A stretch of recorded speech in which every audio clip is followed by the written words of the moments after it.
Hey, welcome back to No Hype Beer Reviews. Very excited for today's beer. It's courtesy of Jim. Thank you so much, Jim. Really appreciate that. And I was actually going to drink an IPA, but for two reasons I decided to drink this. One, I just got done shoveling, and barrel aged stout seemed more appropriate after shoveling than an IPA. Although IPAs can kind of be tropical and maybe would take my mind off of the snow we just got. And the second reason is I saw on Instagram a man, Dance Sheldon Dance, was drinking the vanilla variant of this, and I was like, you know what? I have the regular and the coffee, so I might as well do this one today. And I think tomorrow when I get home from work, I'll do the coffee. Not quite a side by side, but hopefully this will still be fresh enough in my mind. I can do a little bit of a comparison. So this is a 2018 version. It's almost exactly 4 months since it was filled. And I did have the 2017 version, also from Jim. When I was opening the box he sent me, I accidentally pierced it, so I had to drink it like right away, which was fine. It was delicious. But anyway, did not pierce it this year when he gave it to me because he handed it to me, so a little easier. Yeah, I'm really excited. Um, Actually, I just realized I didn't talk about what this beer even is. You pour it out, and it literally just clean out this glass again with just warm water, trying to get rid of all the stuff on the edges. About two fingers ahead. Oh, sorry, the beer. Amateur hour. So it is Death's Tar, I should say, from Revolution Brewing. Witness the firepower of this fully operational barrel-aged imperial oatmeal stout, brewed with English specialty malts and the addition of flaked and malted oats to create a rich, chocolatey profile and silky mouthfeel that cloaks its considerable strength. The American oak barrels continue to build layers of complexity reminiscent of vanilla, toasted coconut, and caramel candy after aging this dark menace a full 12 months. It's part of their Deep Wood series. That was cool too. Oh, and they're out of Chicago. That was cool too. Dan Sheldon Dance on Instagram had the proper glassware, which made the picture even sicker. It is 14.8% ABV. I think it was on camera when we were doing the podcast with the Bearded Hops guys. They were saying they had done, was it just this one or maybe a couple of this like this and the variants against Bourbon County and some variants, and they picked this. And at least one of the guys who brews for Revolution used to work at Goose Island, so interesting stuff, I guess. Pitch Black, holy crap! Not surprising. This is an imperial stout. Can't see through it. The only brown I see is at the teeny, very, very, very bottom, a teeny bit down there. The khaki is somewhere in that, or the head is somewhere in that super dark khaki to mocha color. I see some legs already on the glass, not surprising since it's almost 15% ABV. The head's gone down relatively quickly. Yeah, looks like a big stout. Let's get into the aroma. I get a nice chocolate booziness up front.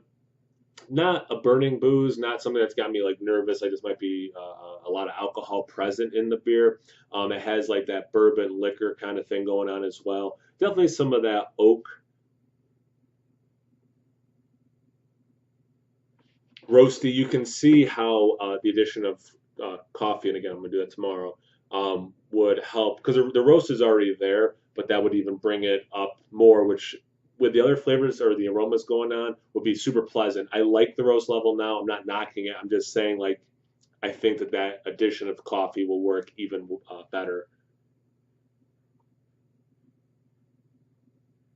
A little cherry in there. Not quite like a smoky leathery thing. Well, I guess I should say it's just not dominant aroma at all. It's super berry, but there is a little bit of like smoky leathery thing.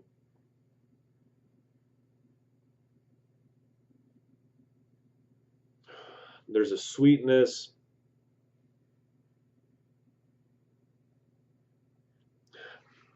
a little bit of coconut, a little bit of vanilla. I'm gonna say it's a little bit more coconut than the vanilla. Like I said, awesome chocolate coming through as well. It smells amazing. I got it out of my cellar, which I actually put a thermometer down there at 60 degrees, and then I put my beer fridge for I don't know, half an hour at 55 degrees. So it's somewhere in that 55 to 60 range. Let's get into the taste. Cheers.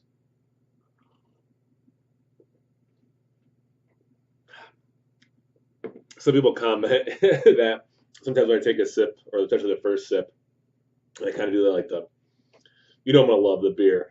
Um, yeah, that's phenomenal. Wow. Kind of like I was saying with the aroma, that roast that's there is so pleasant, and it has me super excited for that coffee to play even more so with the roast that's there from the malts. Um, Not overly sweet, just like the aroma. There is a sweetness, but it's not overpowering. Nowhere near cloying. Not dessert pastry kind of. No, nothing like that. Just classic imperial stout with that nice level of sweetness.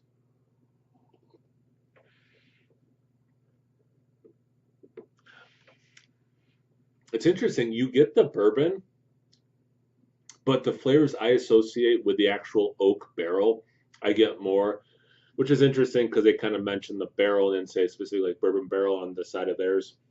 You know, when they say American oak barrels continue the layers, it's really accurate. I don't think that kind of put in my head to look for. I think it's definitely true. Um, I get the tannins. I get that kind of like wood drying thing throughout. Not initially, like the first sip's a little sweeter, first part of the sip, and then it kind of dries out. Again, you get the tannins. You get that vanilla, that toasted coconut a little bit as well. So it's following the nose pretty well. And again, I'm so excited to have the coffee edition of this. I think it's really going to take it up even more, and it's already up there.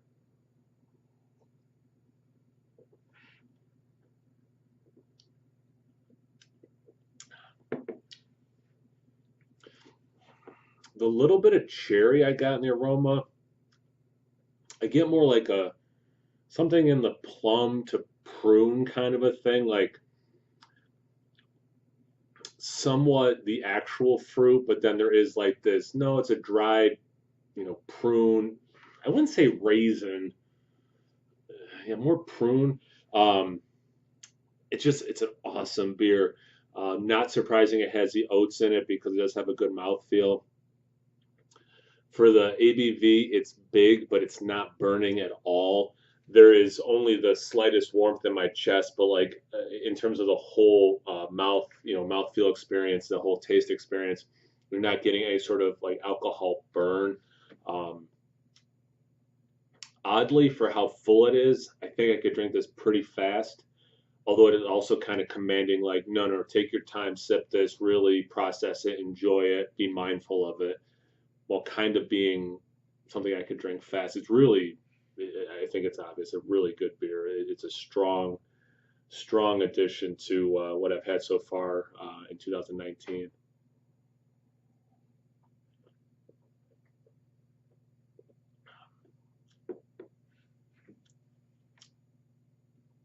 See that gulp in the middle, I got a decent amount of like this juicy plum thing with everything else going on still. And then all of a sudden, towards the end, it's like, nope, here's a bunch of chocolate and the bourbon and the wood, which includes the vanilla and the coconut. And then we're also going to dry it out on you because you thought you had all that plum juice that was kind of sweet and maybe some sweet milk chocolate, but now it's more dark chocolate. And then we're going to use that oak and the tannins to kind of dry it out in the finish. And it's relatively dry now. Not quite, and it definitely not the driest I've had, but a little bit of like that baker's chocolate kind of thing on my tongue right now. Yeah, huge winner, huge, huge, huge winner for me. Thanks again, Jim, for giving it to me. I really am loving this beer, and the guys at Bearded Hops, yeah, I can totally see how this is at the very least a contender against Bourbon County. It's phenomenal. It'd be really cool to do side by side for sure. Thanks for watching. Always appreciate that, everyone. Check me out on Instagram on Tapped. No hype beer reviews at both those places. So always please like, comment, subscribe, and most importantly, imbibe. Cheers, everyone.